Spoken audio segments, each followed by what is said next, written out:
السلام علیکم ورحمۃ اللہ وبرکاتہ ناظرین، ایک مرتبہ پھر حاضر ہوں سنی اسلامک بیان پر نیو ویڈیو کے ساتھ، اور آج کی ہماری ویڈیو میں حضرت علامہ مفتی سلمان ازہری صاحب کا بڑا ہی زرخیز بیان ہے۔ چلیے سنتے ہیں اور اپنی زندگی کو ایک نیا موڑ دینے کی کوشش کرتے ہیں۔ ذوالجلال قرآن عظیم میں یوں ارشاد فرماتا ہے، اے رسول کیا آپ نے نہیں دیکھا ان لوگوں کو جنہوں نے اپنی خواہشات کو اپنا خدا بنا لیا ہے، اپنی خواہشات کو اپنا معبود بنا لیا ہے، جو وہ چاہتے ہیں اسی کے پیچھے بھاگتے ہیں، اس کی عبادت کرتے ہیں۔ اور اللہ تعالیٰ فرماتا ہے، اے نبی کیا آپ ایسوں کی سفارش کریں گے اور ایسوں کے آپ وکیل بنیں گے جو اپنے خواہشات کے پجاری ہیں؟ اور اللہ فرماتا ہے ان میں سے تو اکثر ایسے ہیں کہ انہیں عقل نہیں ہے، وہ جانوروں سے بھی بدتر ہے، جو اپنے خواہشات کے پیچھے بھاگ رہے ہیں۔ شیخ اعظم سیدنا محی الدین ابن عربی رحمۃ اللہ تعالی علیہ، ان کی کئی چیزیں لوگوں میں ایسی بھی مشہور تھی کہ شیخ محی الدین ابن عربی ایسے ایسے الفاظ بول جاتے ہیں جو شریعت میں ہوتے نہیں ہیں۔ بہت سارے مسائل ان کے ہیں، لیکن ایک بار شیخ محی الدین ابن عربی بیٹھے ہوئے تھے، کرسی پر ہیں، سامنے مریدین بھی ہیں، بہت سارے ملنے والے لوگ بھی آئے ہوئے ہیں۔ اسی اثنا میں انہوں نے ایک جملہ ایسا کہا، واقعی اگر آپ کے سامنے بھی ایسی بات آئے تو آپ بپھر جائیں۔ شیخ محی الدین ابن عربی کہتے ہیں، اے لوگوں جو تم سب یہاں میرے پاس بیٹھے ہو، تمہارا خدا میرے پاؤں کے نیچے ہوتا ہے،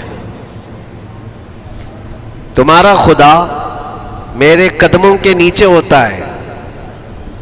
سب ظاہر سی بات ہے، جیسے ایسا جملہ سنا تو اٹھ کر کے لوگ بھاگنا شروع ہو گئے کہ آدمی کافر ہو گیا۔ شیخ اعظم ہے یہ حضرت محی الدین ابن عربی، جن کی بہت ساری کتابیں ہیں، تصوف میں آپ کا ایک بہت بڑا باب ہے۔ لوگ اٹھ کر کے ادھر سے ادھر چلنے لگ گئے کہ ایسے ایسے جملے بول رہے ہیں، یہ محی الدین ابن عربی کو ہو کیا گیا؟ خدا پیروں کے نیچے ہوگا؟ کفریہ جملہ ہے۔ سب تو چلے گئے، دو باقی رہ گئے جو مخصوص مریدین میں سے تھے۔ انہوں نے کہا کہ حضور جو جملے سنے ہم کو بھی کانوں پر یہ وزن لگ رہے ہیں، لیکن کیوں کہا آپ نے ایسا؟ اس کا کچھ معنی ہے؟ آپ جیسے عظیم المرتبت بزرگ سے ایسا جملہ کیسے ممکن ہے؟ انہوں نے فرمایا کہ ان سب کو بھی تو یہ پوچھنا چاہیے تھا میرے بولنے کا مطلب کیا ہے۔ فوراً بدگمانی کیا اور بھاگ گئے۔ تم دو باقی رہ گئے، میں بتاتا ہوں کہ میں نے یہ جملہ کیوں کہا تھا۔ کرسی پر بیٹھے تھے اور چٹائی نیچے بچھی ہوئی تھی یا قالین بچھی ہوئی تھی جس پر لوگ بیٹھے ہوئے تھے۔ آپ نے اپنے ان دو مریدین سے کہا یہ چٹائی اٹھاؤ۔ چٹائی اٹھائی تو دیکھا وہاں پر سونے کے چاندی کے سب سکے رکھے ہوئے تھے جو شیخ محی الدین ابن عربی کے پیروں کے نیچے تھے۔ کہا وہ جتنے آئے تھے وہ اسی کی عبادت کرتے تھے، اس لیے میں نے کہا کہ تمہارا خدا میرے پاؤں کے نیچے ہوتا ہے۔ وہ خواہشات کے پجاری ہیں، میں نے اللہ نہیں کہا۔ اللہ رب العزت وہ قادر مطلق ہے، میں نے کہا جس کی تم عبادت کرتے ہو، جس کو تم خدا بنائے رکھے ہو، وہ میرے پیروں کے نیچے ہوتا ہے۔ اور حقیقت ہے میرے عزیزوں، جنہوں نے خواہشات کے پیچھے بھاگنا شروع کیا، در حقیقت وہ اپنا خدا بنا چکے ہیں ان کو۔ کیا ایسا نہیں ہوتا ہے کہ جو بندہ ضدی طبیعت کا ہوتا ہے، چاہ لیتا ہے کہ یہ مجھے چاہیے تو چاہیے، یہ مجھے چاہیے تو چاہیے، یہ جو ضد ہے اپنی خواہش کو پوری کرنا، یہاں پر کہا گیا ہے کہ وہ اپنی خواہش کی عبادت کر رہا ہے، اس کے پیچھے بھاگ رہا ہے۔ اسی لیے اللہ کے نبی صلی اللہ تعالیٰ علیہ وسلم کی ایک حدیث میں آپ کو سناؤں۔ حضور اکرم صلی اللہ علیہ وسلم ارشاد فرماتے ہیں، لا یؤمن احدکم حتی یکون ہواہ تبعا لما جئت بہ، تم اس وقت تک پورے مومن نہیں ہو سکتے جب تک کہ اپنی خواہشات کو میری مرضی کے مطابق نہیں بنا دو گے۔ حضور کے قدموں میں لا کر اپنی ہر خواہش کو قربان کرنا ہو، یہ نہیں کہ میری چاہت تو ایسی ہے، میں خواہش ایسی رکھتا ہوں لیکن شریعت ایسا کہتی ہے. یہ جب ٹکراؤ آیا تو سمجھ لو کہ تمہارے اندر ایمان آیا ہی نہیں ہے، تم مومن نہیں ہو. مومن وہ ہے جہاں دنیا کی ساری خواہشات وہ حضور کے قدموں پر قربان کر دیتا ہے، اس کی اپنی کوئی خواہش نہیں ہوتی. اسی لیے میں اکثر یہ کہتا ہوں ان نوجوانوں سے جن کو کچھ نصیحت کی جائے تو وہ کہتے ہیں کہ مولانا ہماری لائف ہے، ہمیں انجوائے کرنے دی جائے. یہ ابھی تو ہماری لائف ہے، ہماری اپنی لائف کو ہمیں انجوائے کرنے دیا جائے. نادان کس نے کہا کہ تیری اپنی لائف ہے؟ تیری لائف ہے کہاں؟ زندگی یہ نہیں کسی کی کسی کے لیے، زندگی ہے نبی کی نبی کے لیے. اور نہ سمجھ مرتے ہیں زندگی کے لیے، ارے جینا مرنا ہے سب کچھ نبی کے لیے. جو خواہشات کو لا کر کے حضور کے قدموں پر رکھ دیتا ہے تو پھر وہ کہتا ہے میرے عزیزوں، وہ پھر آ کر کے یہ کہتا ہے اپنی خواہشات، اپنی طبیعت جہاں سب مر جاتی آدمی کی، اس کی اپنی کچھ نہیں ہوتی، تب اس مومن کی زبان سے یہ نکلتا ہے یا رسول اللہ زمین و زمان تمہارے لیے، مکین و مکان تمہارے لیے، چنین و چنا تمہارے لیے، بنے تو جہاں تمہارے لیے، ہم آئے یہاں تمہارے لیے، اٹھے بھی وہاں حضور کے لیے. اس کا اپنا کچھ نہیں ہوتا. اپنی خواہش ہوگی تو میں کرتا رہے گا، اور جتنی خواہشات کے پیچھے بھاگتا رہے گا دنیا اس کا پیچھا کبھی نہیں چھوڑتی، اور نہ ہی دنیا اس کو کبھی سیراب ہونے دے گی، کبھی پیٹ بھرنے دے گی ہی نہیں. وہ بھوکا ہی رہے گا، وہ پیاسا ہی رہے گا جو دنیا کے پیچھے بھاگتا ہے. ایک مرتبہ سیدنا عبداللہ ابن مسعود رضی اللہ تعالیٰ عنہ غمگین بیٹھے ہوئے تھے، کسی بات کا غم ہوگا. نبی پاک صلی اللہ تعالیٰ علیہ وسلم کا گزر ہو رہا تھا، آپ نے دیکھا، حضرت عبداللہ ابن مسعود سے پوچھا کہ غم کیوں ہے؟ تو آپ خاموش رہے. تو اللہ کے نبی صلی اللہ علیہ وسلم نے ایک جملہ فرمایا جو آج ہم سب کے لیے سبق ہے میرے عزیزوں. فرماتے ہیں لا تکثر ہمک ما یقدر یکن، اپنے غم کو زیادہ مت بڑھا، جتنا لکھا ہے اتنا مل کے رہے گا. وما ترزق یأتک، جتنا اللہ نے رزق لکھا ہے وہ آ کر رہے گا، وہ تیرے پاس آ جائے گا. غم کب بڑھتے ہیں انسانوں کے؟ ہمارے اندر جو ٹینشن جس کو آپ کہہ رہے ہو، فرسٹریشن کہہ رہے ہو، یہ سب چیزیں انسان کی زندگی میں کب آتی ہیں؟ جب یہ اپنی لو اور اپنی خواہشات دنیا سے لگاتا ہے. خالق سے اگر لگاتا ہے تو پھر اس کے غم نہیں بڑھتے، بلکہ غموں کا مداوا ہے. اسی لیے بزرگوں نے فرمایا کہ اگر ٹینشن فری جینا چاہتے ہو تو انسانوں سے امیدیں کم کر لو، اللہ کی ذات سے یقین بڑھا لو، اس کی ذات سے یقین بڑھاؤ. ہم نے دیکھا ہے اپنی زندگی میں جس سے ہم ملتے رہے، جس سے کچھ خواہشیں رکھتے رہے، یا جس کے متعلق کچھ امیدیں وابستہ کر رکھی، یہاں امیدیں ٹوٹ جاتی ہیں، پھر انسان کا غم بڑھتا ہے، انسان مغموم ہو جاتا ہے. اللہ کی ذات سے جو وابستہ ہوا اور وہاں جو آس لگایا وہ ہر دن بشاشت کے ساتھ جیتا ہے، یقین کے ساتھ جیتا ہے. اسی لیے میرے عزیزوں، یہاں جس نے بھی اپنے خواہشات کو دنیا کے ساتھ لگایا ہے اسے کم کرنا ہے. لا تکثر ہمک ما یقدر یکن، اللہ کے نبی فرماتے ہیں اپنے غموں کو زیادہ مت کر، جتنا لکھا ہے اتنا تجھے مل کر رہے گا. اس دار فانی میں، اس عمل کی دنیا میں ہم نے اپنے بہت ساری چیزیں پھیلا رکھی ہیں. ایک چیز میں آپ کو بتاؤں کہ کبھی کبھار میں دیکھتا ہوں موبائل کو، اب سب کے ہاتھوں میں موبائل ہے، اور کبھی کبھار یہ اسٹک بھی ہوتا ہے. اچھی کمپنیوں کے موبائل بھی اسٹک ہو جاتے ہیں، یا تو کبھی بہت زیادہ بیٹری گرم ہو جاتی ہے اور موبائل بھی گرم ہونے لگتا ہے. پھر اس کا حل کیا ہے؟ ایکسپرٹ سے پوچھتے ہیں موبائل کبھی ہینگ ہو رہا ہے یا کبھی بہت بیٹری گرم ہو رہی ہے، اس کے ریزن کیا ہے؟ تو وہ ایکسپرٹ یہی بتاتے ہیں کہ اس کے اوپر اوور لوڈ ہو سکتا ہے، بہت زیادہ اس میں ڈیٹا جمع ہو چکا ہے اور پھر بیک گراؤنڈ میں ایکٹیو ہے بہت زیادہ، جس کی وجہ سے بیٹری ہارمفل ہے، بہت زیادہ گرم ہو جاتی ہے. یا تو پھر ایک ساتھ کئی چیزیں اس کے اندر ڈال دی جاتی ہیں تو اس کا پروسیس کم ہو جاتا ہے, اسٹک ہو جاتی ہے. یہ تو موبائل ہے جو تمہیں سکھا رہا ہے. یہی چیز ہے دنیا کے ہمارے اس لائف میں, ہماری زندگی میں بہت زیادہ چیزیں اگر دماغ میں آ جاتی ہے تو پھر دماغ گرم بھی ہو جاتا ہے اور اسٹک بھی ہوتا ہے, ہر چیز سوچنے سے بھی عاری ہو جاتا ہے, صحیح طریقے کے فیصلے نہیں لے پاتا.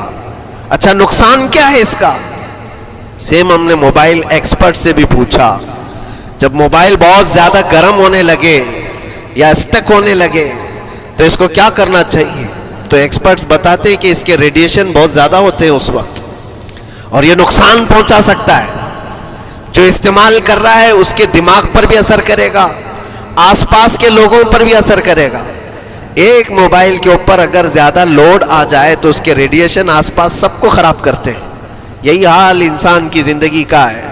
تمہارے دماغ کے اوپر اگر غم زیادہ بیٹھ گئے اور بہت زیادہ دماغ حاوی ہو گیا تو خود کا تو نقصان کرو گی ہی, آس پاس جتنے ہیں سب کا نقصان کرو گے. تمہاری وجہ سے تمہارے ماں باپ بھی پریشان, تمہاری اولاد, تمہارے بیوی بچے سب اس پہ ان سب چیزوں میں ملوث ہو جاتے ہیں. اب اس کا علاج کیا ہے؟ کہا گیا موبائل کو آف کر دو, ڈیٹا کم کر دو, اس کے اندر سے کچھ چیزیں ڈیلیٹ کر دو, پھر یہ اپنے نارمل حالت میں آ جائے گا. سیم آپ کے لیے بھی ہے, دماغ میں دنیا کے بہت سارے فطور بھرے ہو تو تھوڑی چیزیں ڈیلیٹ کر دو, تھوڑے دنوں کے لیے اپنی اس ایکٹیو لائف کو روک دو اور آ جاؤ اللہ کی بارگاہ میں اور آنکھ بند کر کے اس کی طرف لو لگاؤ, اس لیے کہ ہماری بیٹری جو چارج ہوگی وہ خالق کائنات سے ہی ہوگی. بنانے والا ہی بہتر جانتا ہے اس کی زندگی کس چیز سے چلتی ہے. اور اسی لیے کہا ہے, امام غزالی رحمۃ اللہ تعالی علیہ فرماتے ہیں, جو بندہ اللہ کے ذکر سے کئی دن تک غافل ہوتا ہے تو مردہ لاش ہے جو چل رہا ہے, بازاروں میں جو چل پھر رہا ہے, ذکر الہی نہیں کرتا تو اس کی روح ختم ہونے کے قریب آئی ہے, یہ زندہ لاش ہے. یہاں زمانے ہو گئے, مہینوں بیت گئے, برسوں ہو جاتے ہیں, کتنے دن ایسے ہیں آپ نے اللہ کے ذکر کے لیے الگ سے وقت نکالا ہو؟ کہاں ہے وقت؟ نماز بھی ایسے پڑھ کر کے بھاگ جاتے ہیں جیسے لگتا ہے کہ کوئی چیز ہمارے اوپر سوار تھی, جلدی سے ہٹا دی اور بھاگ گیا. نہیں میرے عزیزوں, ہماری روح جب بیمار ہوتی ہے, ہماری روح کو جب بھوک لگتی ہے تو اللہ کے ذکر سے اس کا علاج بھی ہوتا ہے اور اس کو رزق بھی ملتا ہے. لیکن ہم رزق دیتے ہی نہیں. کبھی آپ نے دیکھا ہماری باڈی کو, صبح ناشتہ نہ کرو, دوپہر میں کھانا نہ کھاؤ تو شام تک ہمارا جسم ہچکولے لینے لگتا ہے, چکر آنے لگ جاتے ہیں. کیوں؟ جسم 2 وقت کے کھانے کو چھوڑنا برداشت نہیں کر پاتا, کمزوری آ جاتی ہے, جسم کو بھوک لگتی ہے, ہمیں کھانا دینا اسے ضروری ہے. اسی طرح اللہ نے ہماری جو روح بنایا ہے, روح کو بھی رزق کی ضرورت ہے. اور روح کا رزق کیا ہے؟ روح کا کھانا پینا کیا ہے؟ کاجو بادام میوے پستے کھا کر کے روح کو طاقتور نہیں بنا سکتے. فرمایا گیا روح کی غذا اللہ کا ذکر ہے. جب بندہ اللہ کا ذکر کرتا ہے تو اس کی روح کو طاقت ملتی ہے اور روح کمزور نہیں رہتی, طاقتور بن جاتی ہے. عزیزان گرامی وقار, پھر میں خلاصتاً یہ بات کہوں گا کہ ہم نے دنیا میں اتنی ساری چیزیں پھیلا لی ہیں, اتنے سارے, جس کی وجہ سے غموں کا بوجھ ہمارے دماغ پر طاری ہے. اور ایک وقت وہ آئے گا جب ساری چیزیں چھوڑ کر کے فوراً بھاگنا پڑے گا, نکلنا پڑے گا. کچھ لوگوں کے متعلق کہا گیا ہے کہ روح نکلنے کے وقت اس کو بہت تکلیف ہوتی ہے, سب کے لیے نہیں. کچھ ایسے لوگ ہیں جن کی روح نکلنے کے وقت درد زیادہ ہوتا ہے, تکلیف زیادہ ہوتی ہے مرنے کے وقت. پوچھا گیا کیوں؟ کہا کہ یہ روح جو ہے اس کی ساری بنائی ہوئی چیزوں میں اٹکی ہوئی ہے, اس کی اولاد میں بھی ہے, اس کے مال میں بھی لگی ہوئی ہے, اس کے گھر میں بھی لگی ہوئی ہے, اس کے جائیداد میں بھی لگی ہوئی ہے. روح جب نکل رہی ہوتی ہے ان سب چیزوں سے بھی نکل رہی ہے, جہاں جہاں اس کی خواہشات لگی ہوئی تھی سب جگہ سے کھینچا جا رہا ہے, تو درد بڑھتا چلا جاتا ہے, تکلیف بڑھتی چلی جاتی ہے. اور پھر وہ جب دیکھ رہا ہوتا ہے خالی ہاتھ جا رہا ہو, تکلیف زیادہ ہوتی ہے. اسی لیے میرے عزیز اللہ کے نبی صلی اللہ تعالیٰ علیہ وسلم کا جب آخری وقت آیا, آپ کے وصال کا وقت آیا, حضور نے اپنی بیویوں کو بلایا, ازواج مطہرات کو بلایا اور پوچھا کہ کس کے پاس کتنا سونا ہے, کتنا زیور ہے. ازواج مطہرات نے کہا میرے پاس اتنا ہے، ان کے پاس اتنا ہے، سب نے اپنے چاندی سونے کے زیورات لا کر پیش کر دیا۔ حضور پاک صلی اللہ علیہ وسلم نے فرمایا اے میری بیویوں، اے میری ازواج، اگر تم چاہو تو یہ سب اللہ کی راہ میں خیرات کر دو، اللہ کی راہ میں اس کو وقف کر دو، خیرات کر دو۔ بیویوں نے پوچھا یا رسول اللہ صلی اللہ علیہ وسلم، کیا آج سے سونا چاندی پہننا حرام ہو گیا ہے؟ کیا ہمارے لیے ناجائز ہو گیا ہے؟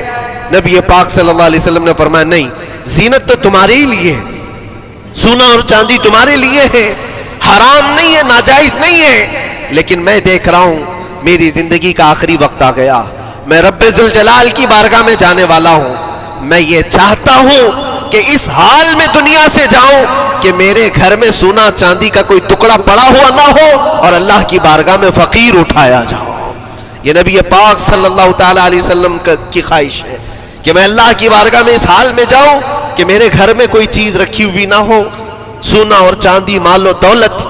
کیونکہ میرے عزیزوں، اسی سے اندازہ کرو انسان اپنی خواہشات میں اتنا گھر جاتا ہے کہ اس سے نکلنا اس کے لیے مشکل ہوتا ہے، اور روح نکلنے کے وقت یہی تو تکلیف ہوتی ہے کہ کہاں کہاں کیا کیا بنایا تھا، کتنا جمع کیا تھا، حساب کرتے کرتے اس کی روح نکل جاتی ہے۔ ہم نے دیکھا ہے، میں اپنا ایک تجربہ بتاتا ہوں۔ عمرہ سے ہم واپس آ رہے تھے، 40 لوگوں کا قافلہ تھا، ایئرپورٹ پر پہنچے، بہت تاخیر ہو چکی تھی اور فلائٹ کا وقت بہت کم رہ گیا تھا، اور حاجی لوگ ماشاءاللہ جاتے ہیں تو خوب بھر بھر کر کے سامان بھی لیتے ہیں، کیا کیا سامان تھے سب کے پاس، اور ہمارا بار بار جانا آنا ہوتا ہے، میں کبھی کوئی زیادہ چیزیں رکھتا نہیں۔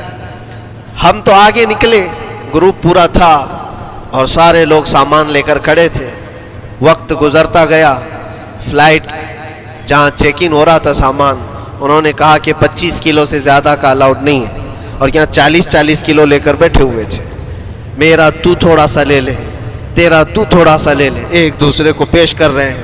3-4 لوگوں نے تو مجھے پکڑایا کہ آپ کے پاس سامان کم ہے مفتی صاحب، آپ تھوڑا سا ہمارا لے لو، جس کا لے سکتے تھے لے لیا۔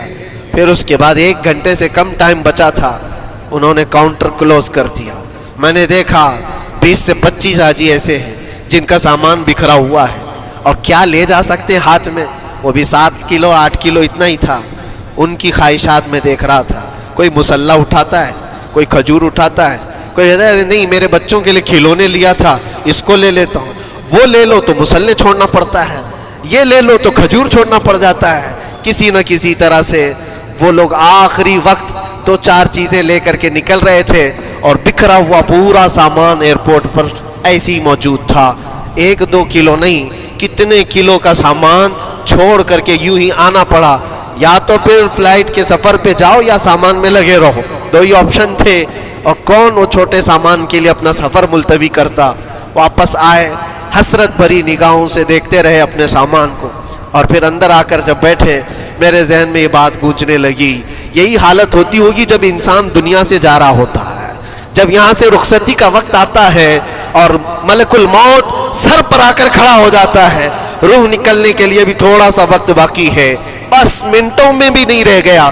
جب اس کو نظر آتا ہے، اب یہ سوچتا ہے اتنی نمازیں باقی رہ گئی، اتنی زکوٰۃ بھی رہ گئی، حج بھی تھا، اور بھی کچھ چیزیں کسی کے دینے کے باقی تھے، قرضے بھی تھے، کس چیز کی نصیحت کروں، کس چیز کی وصیت کروں؟ فلاں جگہ ایک گھر خرید کر کے اس کے ڈاکیومنٹ تو وہاں رکھا تھا، بیٹے کو بھی نہیں بتایا، بیٹی کو بھی نہیں بتایا، پتہ نہیں کس کے ہاتھ لگ جائے گا۔ یہ خواہشات گھومتی رہتی ہیں، وہ کسی کو بتا بھی نہیں پاتا، ادھر ملک الموت روح نکال کر نکل پڑتی۔ یہ انسان کی شارٹ لائف ہے، مختصر سی زندگی ہے، جہاں یہ خواہشات دھری کی دھری رہ جاتی ہیں۔ اسی لیے شیخ سعدی نے بہت اچھی بات فرمائی۔ ایک بادشاہ نے اعلان کیا تھا اپنے وزیروں میں سے ایک کو، اس سے بہت خوش ہوا اور کہا جا آج تجھے میں اتنی جائیداد دوں گا، اتنی زمین، اتنی پراپرٹی دوں گا، جتنا تو اپنے ہاتھ میں ایک لکڑی لے کر گھیر دے گا، جتنی زمین تو گھیرے گا اتنی تیرے نام لکھ دوں گا، لیکن اس کے لیے ایک شرط ہے، صبح یہ لکڑی لے کر تو راؤنڈ مارنا اور اتنا گول سرکل بنانا سورج ڈوبنے سے پہلے تک، جتنی زمین گھیر لے گا وہ پوری تیرے نام پر۔ اس نے سوچا کہ اتنی بڑی زمین میں گھیر سکتا ہوں، ایک پورے دن میاں ممبئی والے اچھی طرح جانتے ہیں 4x4 کی جگہ مل جائے تو یہاں کتنی بڑی غنیمت ہوتی.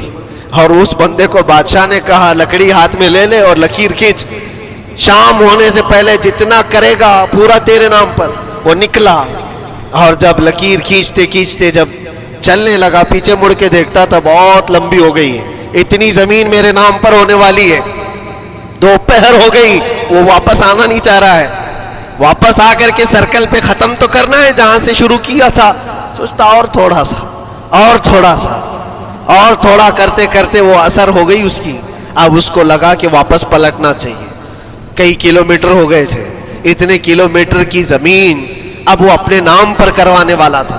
لیکن جب واپس پلٹنے کا وقت آیا سانس پھولنے لگ گئی, کیونکہ صبح سے چل رہا ہے, کھایا بھی نہیں ہے پیا بھی نہیں ہے, جس چیز کو جمع کرنے کے لیے دوڑتا رہا. اب سورج پیلا پڑ گیا, ڈوبنے کے وقت قریب آنے لگا تو اب بھاگنا شروع کیا. بادشاہ اور اس کے وزیر انتظار کر رہے تھے کہ یہ لوٹے گا بھی. اب دیکھا بڑی دور سے یہ دوڑتا دوڑتا آ رہا ہے اپنی لکڑی کو لکیر زمین پر کھینچتے ہوئے کہ جلد سے جلد اپنے اس پوائنٹ پر پہنچ جاؤں جہاں سے شروع کیا تھا. سانس پھولنے لگ گئی, دوڑتے دوڑتے ہانپنے لگ گیا. سورج ڈوبنے کے قریب آ گیا, آخری کرنیں باقی تھی اور اس کا پوائنٹ بھی قریب آ گیا تھا. دوڑتے دوڑتے کسی طرح سورج غروب ہونے سے پہلے پہنچ گیا وہاں پر, لیکن کثرت سے بھاگنے کی وجہ سے ٹھوکر کھا کر کے گر گیا اور اپنے اس پوائنٹ پر لکڑی لا کر کے جمع کر دیا. بہت بڑا سرکل, بہت بڑی لکیر کھینچا تھا, لیکن ایسا گرا کہ دوبارہ اٹھ نہیں سکا. جب سپاہی اٹھانے کو آئے تو اس کی موت ہو چکی تھی, اس کی روح نکل چکی تھی. اتنا دوڑا تھا اس کی روح نکل گئی. بادشاہ نے کہا اس نے صبح سے لے کر شام تک اپنے نام جائیداد کرنے کے لیے اتنی دوڑ لگائی, بہت لمبی لکیر کھینچا, اتنی بڑی پراپرٹیز کے نام پر ہوتی, لیکن عقل مند دانشور تھا بادشاہ. اس نے کہا جہاں یہ گرا ہے وہیں اس کو دفن کرو. اور اس کے بعد اس کی قبر پر لکھا گیا تھا کہ اس کو ضرورت اتنے 2 گز زمین کی تھی, دوڑتا کتنا لمبا رہا, صبح سے شام تک اتنی لمبی لکیر کھینچ لیا, لیکن سونے کے لیے اس کو جو جگہ چاہیے تھی وہ بس اتنی ہی سی تھی, وہ 6 فٹ کی جگہ. عزیزان گرامی, یہ ایک زندگی کے کسی کا حادثہ ہو سکتا ہے, لیکن میں نے دیکھا ہے کہ تقریباً سب کی لائف میں یہی ہے. ہم اپنی خواہشات کے پیچھے اتنی تیز دوڑتے رہتے ہیں, لیکن جس چیز کی ہمیں ضرورت ہے اس کی طرف ایک بار بھی نظر نہیں کرتے. کون سی چیز ہے جس کی ہمیں ضرورت ہے؟ وہ ہمیشہ کی زندگی آخرت کے لیے جو چیز چاہیے وہ اللہ کا ذکر ہے, اور رب ذوالجلال کی ذات پر یقین اور توکل ہے. آج اللہ نے صحت و سلامتی کے ساتھ زندگی دی ہے تو وقت نکالو اور بارگاہ رب العزت میں آ جاؤ. میرے عزیزوں, آخری بات عرض کرتا ہوں, خواہشات جہاں ختم ہونی چاہیے وہ کیسی ہے, وہ کیسے ہے؟ اللہ کے نبی صلی اللہ تعالیٰ علیہ وسلم مجلس میں بیٹھے, ایک صحابی کا مسئلہ تھا. ایک صحابی کا مسئلہ ایسا تھا کہ وہ صبح جلدی دوڑ کر کے چلے جاتے تھے. صحابہ نے ان کی شکایت کی کہ یہ فجر میں اتنی جلدی چلے جاتے ہیں کہ کسی سے ملتے ہی نہیں. حضور نے پوچھا کہ وجہ کیا ہے؟ ان سے پوچھا گیا تو انہوں نے کہا یا رسول اللہ صلی اللہ علیہ وسلم, میرا گھر ایک یہودی کے گھر سے لگا ہوا ہے, اور یہودی کے گھر پہ ایک کھجور کا درخت ہے جس کی شاخیں میری آنگن میں بھی آتی ہیں, اور پکی کھجوریں صبح صبح میرے آنگن میں گر جاتی ہیں. میں اس لیے جلدی دوڑ کر کے جاتا ہوں, میرے بچے اٹھنے سے پہلے وہ کھجوریں جمع کر کے میں اس یہودی کو دے دوں کہ کہیں انجانے میں میرا کوئی بچہ وہ کھجور کھا نہ لے. ہمارے لیے وہ حلال نہیں ہے. یہ صحابی رسول کا عمل تھا. اللہ کے نبی صلی اللہ علیہ وسلم نے فرمایا اپنے بچوں کو حلال کھلانے کے لیے اتنی فکر, اتنی فکر. عزیزان گرامی وقار, اب سنیے, یہ تو حالات ایسے ہو گئے یہاں بڑے بڑے درخت ہی نگل گئے, کھجور تو چھوڑے, ڈکار بھی نہیں. حرام چیزوں کے اوپر تو کئی لوگوں کی زندگی آباد. خیر, حضور پاک صلی اللہ علیہ وسلم نے ان کا مسئلہ دیکھ کر کے, ان کی تکلیف کو دیکھ کر کے اپنے صحابہ میں اعلان کیا, کوئی ہے جو اس یہودی کا درخت خرید کر کے میرے اس صحابی کو دے دے, میں اسے جنت میں پورا باغیچہ عطا کروں, جنت میں پورا باغ اسے عطا کروں. صحابہ ظاہر سی بات ہے ایک بار حضور نے فرمایا تو تو پھر اس کو حاصل کرنے کے لیے ایسی دوڑ لگتی تھی، سب گئے میں حاصل کر لوں میں حاصل کر لوں۔ اب اس یہودی کو منانا تھا کہ تو ایک درخت جو ہے اپنے پڑوسی کو بیچ دے، آنگن میں اس کے ہے، بیچ دے۔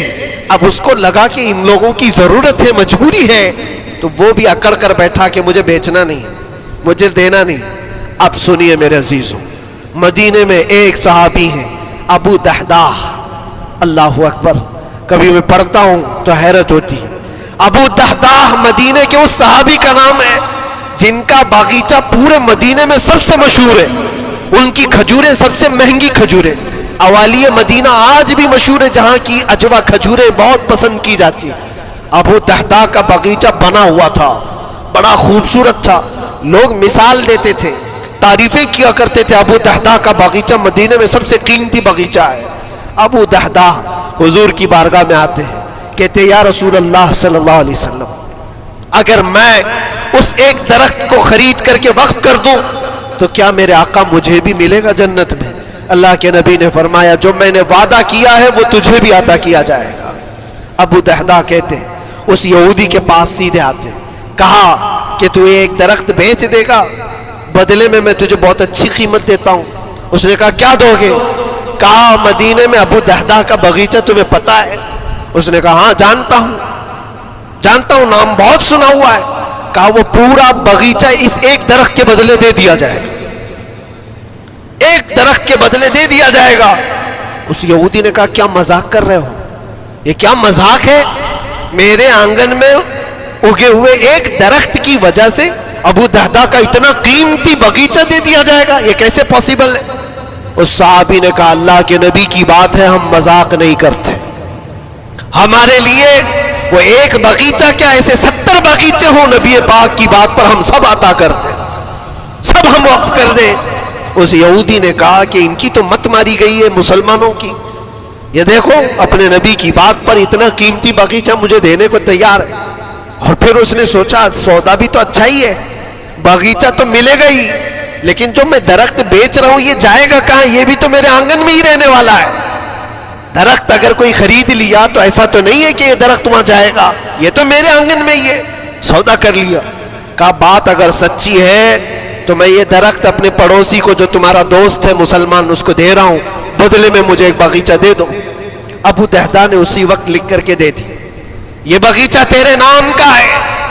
سوچو میرے عزیزوں، جس کو سینچا ہو محنتوں سے، جس باغیچے کو سجایا ہو، وہ راستے میں کھڑے ہو کر کے اس کا سودا کر رہے ہیں، کس بات پر؟ حضور پاک کی بات تھی، رسول اللہ کا فرمان تھا۔ آئے ان کی بیوی ان کے بچے، باغیچے میں ہی گھر بنا ہوا تھا، نہایت ٹھنڈا گھر ہوا کرتا تھا، وہ لوگ سکون کے لیے وہاں بیٹھتے تھے۔ ابو دحداح اپنے باغیچے کے دروازے پر آئے، پھاٹک پر، اندر نہیں آتے، باہر کھڑے ہو کر کے اپنی بیوی کو پکارتے، ام دحداح پوچھتی ہے، وہ آواز آتی ہے کیا ہوا اندر کیوں نہیں آتے؟ باہر کھڑے ہو کر ابو دحداح کہتے ہیں بیگم باہر آ جا، یہ باغیچہ بک چکا ہے، اب ہمارا نہیں ہے، سامان لے، بچے لے اور باہر آ جا۔ بیوی نے کہا یہ کیسے اچانک؟ نہ کچھ کہا نہ کچھ بتایا، لیکن وہ عورتیں دنیا دار عورتیں نہیں تھی، وہیں سے اندر سے کہتی ہے ابو دحداح میرا تم پر یقین ہے اگر سودا کیا ہوگا تو بہت بھاری سودا کیا ہوگا، ورنہ ابو دحداح کا باغیچہ مدینے میں بیچے جانے کے قابل نہیں ہے، کون ہے جو اس کی قیمت لگائے گا؟ میرا گمان یہ ہے کہ میرا شوہر اگر سودا کیا ہوگا تو بہت اونچا سودا کیا ہوگا۔ ابو دحداح نے کہا میری رفیق حیات باہر تو آ جا، میں تجھے بتاؤں کون سا سودا کیا ہے، باہر آ جا۔ بچوں کو لیتی اپنا سامان سمیٹتی ہے اور اسی وقت باغیچہ چھوڑ کر کے باہر نکل آئی۔ ابو دحداح سے پوچھتی ہے یہ اچانک سودا کرنے کی کیا ضرورت پیش آئی؟ یہ اس طرح سے اچانک تم نے سودا کر لیا اور مجھے باہر بلایا، کیا سودا کیا، کتنے پہ بیچا؟ ابو دحداح نے کہا میرے ہاتھ میں پیسہ تو 1 روپیہ نہیں، 1 درہم نہیں ہے۔ کہا پھر کتنے میں بیچا؟ کہا اندازہ بھی نہیں کر سکتی۔ اللہ کے نبی نے فرمایا میرے اس صحابی کے لیے جو ایک درخت خرید کر کے دے دے اسے میں جنت کا باغیچہ عطا کروں گا۔ میں نے اپنے دوست مسلم بھائی کے لیے اس کا درخت خرید کر کے وقف کیا ہے اور بدلے میں اس یہودی کو یہ باغیچہ دے دیا ہے. بیوی وہ نہیں تھی جو یہ کہتی کہ مت ماری گئی ہے تیری، گھر بیچ کے آ گیا، فلاں کر کے آ گیا. وہ دنیا دار عورت نہیں تھی. ہاتھ اٹھاتی ہے اور سر پر رکھتی ہے اور کہتی ہے ابو دہدا مجھے تمہارے بارے میں یہی یقین تھا، قسم رب ذوالجلال کی اگر وہ یہودی اس باغیچے پر نہیں مانتا تو ہمارے پاس اور جو کچھ تھا سب دے کر کے ہم نبی پاک کی بات پر عمل کر لیتے. حضور کی بات تھی، وہ یقین تھا، دنیا دے دیا، خواہشات قربان کر دیا قدم مصطفیٰ پر. اسی لیے اقبال نے کہا ہے کہ جو کچھ بھی ہمارے پاس ہے وہ نام مصطفیٰ سے ہے. آبروئے ماں نام مصطفیٰ، ہم سب کی عزت و آبرو مصطفیٰ کے نام سے ہے. وہاں اپنی خواہشات قربان کر دو، ختم کر دو. اپنے اندر کی جتنی چیزیں ہیں حضور نے فرمایا تو اس کے بعد اپنی طبیعت نہیں، اپنی خواہش نہیں. تم اپنے گھر پر سوچتے بیٹھے رہو گے کہ میرا گھر کیسے، میری بیوی کیا بول رہی ہے، میرا باپ کیا بول رہا ہے، میری ماں کیا بول رہی ہے. نہیں، وہ صحابہ کی زندگی یہ تھی، دنیا کیا بول رہی ہے اس سے ہمیں مطلب نہیں، میرے مصطفیٰ کیا فرما رہے ہیں. اپنی خواہشات وہاں پر. حضرت انس بن نزیر ایک صحابی ہیں، وہ حضور صلی اللہ تعالیٰ علیہ وسلم کے بڑے رازدار صحابی تھے. حضور ان کے گھر پر موجود ہے. مکہ سے ایک لیٹر آیا، جنگوں کی وہ لوگ تیاری کر رہے تھے. اور انس بن نزیر کون ہے؟ یہ ان کی بیوی جو تھی انس بن نزیر کی، اپنی بیوی سے بہت محبت کرتے تھے، بلکہ عشق کرتے تھے، عشق کرتے تھے اپنی بیوی سے. اور عشق میں ان کی شادی بھی ہے، اپنی بیوی کو بہت چاہتے تھے. اب سنو، مصطفیٰ کریم صلی اللہ علیہ وسلم انس بن نزیر کے گھر پر ہے. مکہ سے ایک قاصد آیا اور رازدارانہ طور پر ایک خط دیا، کہا مکہ والے جنگوں کی تیاری کر رہے. حضور نے خط کو پڑھوایا اور انس بن نزیر سے کہا انس یہ بات تیرے اور میرے بیچ میں راز ہے، کسی سے نہیں کہنا، جب تک میں نہ کہوں اس خط کا ذکر کسی سے نہ کرنا. انس بن نزیر نے کہا اے اللہ کے نبی آپ کا حکم. اس کے بعد میری زبان نہیں کھلی. خط کو بند کر دیا، رکھ لیا. حضور جب تشریف لے گئے گھر سے، ان کی بیوی، ان کی محبوبہ، ان کی رفیق حیات جس کو بہت زیادہ چاہتے تھے آئی. کہا انس رسول اللہ گھر پر آئے تھے، کچھ راز کی بات چل رہی تھی، کیا بات چل رہی تھی؟ انس بن نزیر نے کہا دیکھ میری بیگم، محبت اپنی جگہ پر، وہ میرے مصطفیٰ کا راز، وہ میں نہیں شیئر کر سکتا، وہ نہیں بتا سکتا. بیوی ہنس کر کہتی تم نہیں بتاؤ تو کوئی بات نہیں، میں نے تو دیوار کے پیچھے سے سن لیا ہے، مکہ والے جنگوں کی تیاری کر رہے ہیں، خط آ گیا ہے. انس بن نزیر نے اپنی بیوی سے اتنی بات سنی، سیدھے جا کر کے گلا پکڑ لیا، گردن کو دبوچ دیا اور کہا اس وقت تک میں تیری گردن نہیں چھوڑوں گا جب تک میرے مصطفیٰ کا فرمان نہ آ جائے. گردن پکڑ لیا اس عورت کی جس کو سب سے زیادہ یہ چاہتے تھے. لے آئے حضور کے پاس، کہا یا رسول اللہ معاف کر دے، آپ کا راز تھا، میں نے تو نہیں بتایا، مگر میری بیوی نے دیوار کے پیچھے سے سن لیا اور اس لیے میں اس کی گردن پکڑ کر کے لایا ہوں کہ کہیں میں مجرم نہ بن جاؤں، نبی پاک کا راز افشا کرنے والا میں مجرم نہ بن جاؤں. آقا اگر آپ حکم فرمائیں تو میں اس کو ختم کر دوں یا اس کو طلاق دے کر کے آزاد کر دوں، آپ کے فرمان پر میں کامل عمل کر سکوں. اللہ کے نبی نے فرمایا انس چھوڑ دے گردن، جس طرح تو ہمارے راز کی حفاظت کرتا ہے یہ میری صحابیہ ہے، یہ بھی میرے راز کی حفاظت کرے گی. اس کے بعد ہاتھ چھوڑ دیا اور اپنی بیوی سے کہا کہ دیکھ میری محبت، میرا عشق اپنی جگہ پر، بات جب مصطفیٰ کی آئے گی پوری کائنات کو میں چھوڑ دوں گا، میرے مصطفیٰ کی بات کو عمل کروں گا.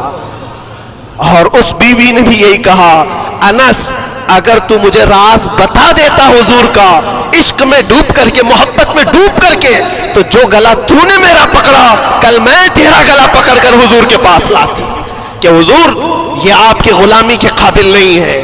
یہ ان کا کمال درجے کا ایمان تھا، اپنی خواہشات کو قربان کر دیا. ایک مدینے کی خاتون ایسی ہے سب سے زیادہ حسین و جمیل لڑکی ہے، حضور کے پاس ایک حبشی کالے رنگ کے صحابی ہیں. آئے کہا یا رسول اللہ مجھ سے کوئی شادی نہیں کرتا.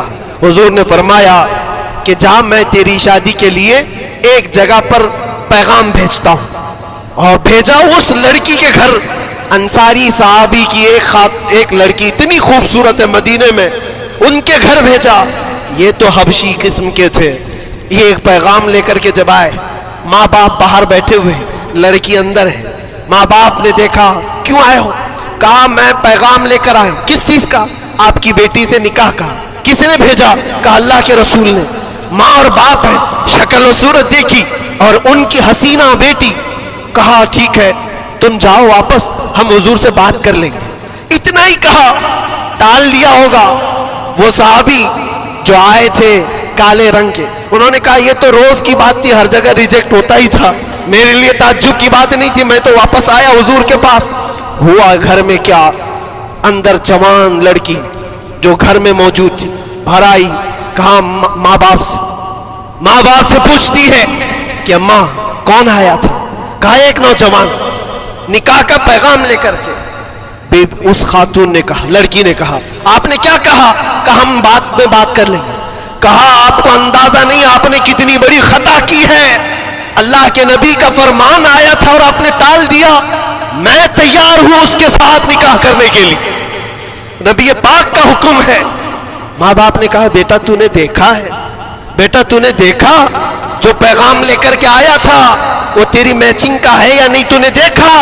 اس نوجوان نے کہا، اس لڑکی نے کہا میں نے پیغام لے کر آنے والے کو تو نہیں دیکھا، آمینہ کے لال کو تو دیکھا ہے، جس نے پیغام بھیجا اس کو دیکھا ہے. اس کے حکم کے بعد پھر کسی کو دیکھنا بنتا ہی نہیں ہے. وہ دونوں ماں باپ دوڑتے ہوئے حضور کے پاس آئے اور وہ صحابی ابھی بتا ہی رہے تھے کہ میں ریجیکٹ ہو کر کے آیا ہوں. تبھی ماں باپ بھی دوڑ کر کے آئے. کہا یا رسول اللہ خطا ہو گئی، ہم نے تاخیر کی آپ کے حکم میں. اے اللہ کے نبی ہم راضی ہیں، اپنی بیٹی کا نکاح انہی کے ساتھ کریں گے جن کا پیغام آپ نے بھیجا ہے. کیا اپنی خواہشات کو حضور کے قدموں میں لا کر قربان نہیں کیا؟ لیکن نکاح ہوا بھی. وہ نوجوان عبداللہ اسود نکاح کا ہے، حضور نے نکاح کروا دیا مسجد نبی اور حضرت عثمان سے کہا کہ ان کو کچھ پیسہ دے دو، مال دے دو، شادی کا سامان تو خرید لے، جہیز لے لے، اپنا گھر سجا لے. ان کو صحابہ نے پیسے دیے، غریب تھے. میں بازار میں جا کر اپنی شادی کا سامان خرید رہے تھے. شام کے وقت اعلان ہو گیا مشرکین مکہ نے مدینے پر حملہ کیا ہے، اللہ کے نبی جہاد میں نکل رہے ہیں. یہ عبداللہ اسود جن کا نکاح مسجد میں ہوا اور رات کو سہاگ رات آج تھی، آج اپنے گھر دلہن لانے والے تھے، جو گھر سجانے کے لیے سامان خریدنا تھا جا کر کے گھوڑا خرید رہے، تلوار خرید رہے اور اس کے بعد جنگ میں استعمال ہونے والا سامان خرید رہے. سب پیسے خرچہ کر دیے جنگ کے استعمال کے. زیرہ خرید لی، وہ ٹوپی خرید لی لوہے کی، سب خرید کر کے سیدھے میدان جنگ میں آ گئے. صحابہ بھی پہچان نہیں رہے تھے، صحابہ بھی نہیں پہچان رہے تھے. وہ غریب صحابی کبھی گھوڑے پر نہیں بیٹھے، لیکن شادی کا پورا پیسہ یہ جنگ کے سامان میں لگا دیا. اور جب جنگ شروع ہوئی احد کی، میدان جنگ میں جب صحابہ لڑ رہے تھے، حضور پاک پوچھتے اپنے صحابہ سے، یہ ایک جوان ہے جو پورا چہرہ ڈھکا ہوا ہے، گھوڑے پر بیٹھا ہے، جوان مردی کے ساتھ لڑ رہا ہے، اے میرے صحابہ جانتے ہو کون ہے یہ؟ صحابہ غور سے دیکھتے اور کہتے یا رسول اللہ یہ مدینے کا نہیں لگتا، ہمارے آپس کا نہیں ہے، کہیں باہر سے آیا ہے. حضور نے فرمایا جا کے غور سے دیکھو، اس کی کالی کالی کونیوں سے میں پہچان رہا ہوں، وہ میرا عبداللہ اسود ہے. آج میں نے اس کو شادی کے لیے پیسے دیے تھے، وہ سارے پیسوں سے یہ جنگ کا سامان خرید کر کے لایا ہے. شام ہونے سے پہلے خبر آئی عبداللہ اسود کو ظالموں نے شہید کر دیا تھا، قتل کر دیا تھا اور وہ مٹی میں گرے ہوئے تھے. حضور خود چل کر کے آئے، عبداللہ اسود کے پاس آ کر کے بیٹھتے ہیں اور سر اٹھا کر کے اپنی گود میں رکھتے ہیں، چہرے سے دھول کو صاف کرتے ہیں اور پھر فرماتے ہیں اللہ کے کچھ بندے ایسے ہیں جو اللہ سے کیا ہوا وعدہ پورا کر کے دکھاتے ہیں. ساری دنیا ایک طرف، فرمان مصطفیٰ ایک طرف. میرے عزیزوں یہ خواہشات کی قربانیاں ہیں جب جا کر کے ایمان تکمیل پاتا ہے. بس اخیر میں اتنا کہوں گا، ہمارا ایمان صرف اتنا ہونا ہے، انہیں جانا انہیں مانا، نہ رکھا غیر سے کام، للہ الحمد میں دنیا سے مسلمان گیا. اٹھو قوت عشق سے ہر پست کو بالا کر دو، دہر میں نام محمد سے اجالا کر دو. وآخر دعوانا الحمدللہ رب العالمین.